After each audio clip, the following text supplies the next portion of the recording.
ভুলবো না ভোলা যায় নাকি মাহে রমজানের স্মৃতি, ঠিক কিনা?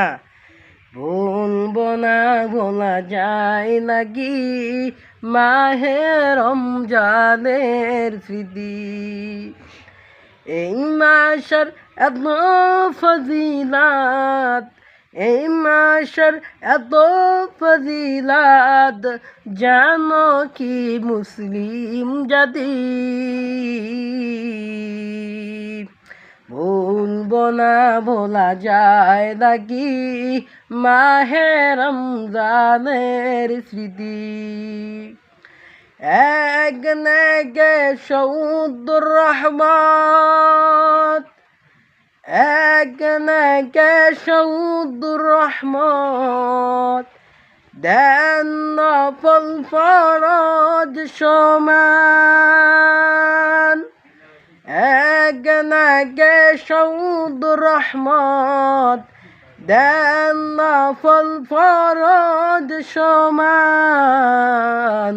ভুলবো না ভোলা যায় নাকি মাহে রমজানের স্মৃতি। ভুলবো না ভোলা যায় নাকি মাহে রমজানের স্মৃতি। বলা যায় রমজান মাস বড় একটা বরকতপূর্ণ মাস। এই মাসে একটা রাত আল্লাহ তাআলা নির্ধারণ করে দিয়েছেন। কোনো বান্দা যদি এই রাত্রে একবার আল্লাহর কুদরতি ভাবে সিজদা দেয়, আল্লাহ রাব্বুল আলামিন বান্দার আমলনামার যত গুনাহ রয়েছে সব গুনাহ খাতা ডিলিট করে দেয়। সুবহানাল্লাহ, সুবহানাল্লাহ।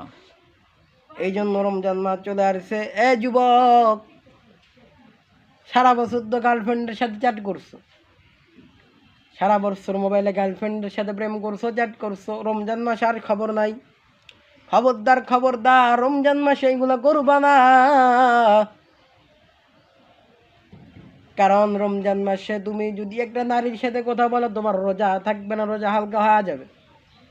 আবার অনেক যুবক আছে রোজা রাখো ঠিক, কিন্তু নামাজ আদায় করো না, এই রোজার দাম নাই।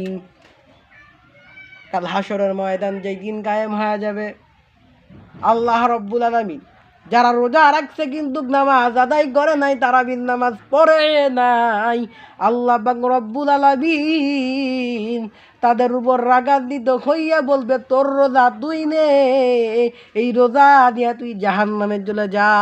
নাউযুবিল্লাহি মিন যালিক। এই রোজা নিয়ে কেমনে আপনি আমি জান্নাতে যাব যদি রোজা থেকে নামাজই না পড়ি? এই জন্য রোজা থেকে অশ্লীল বেহায়াপনা দিলেই দেখবা না।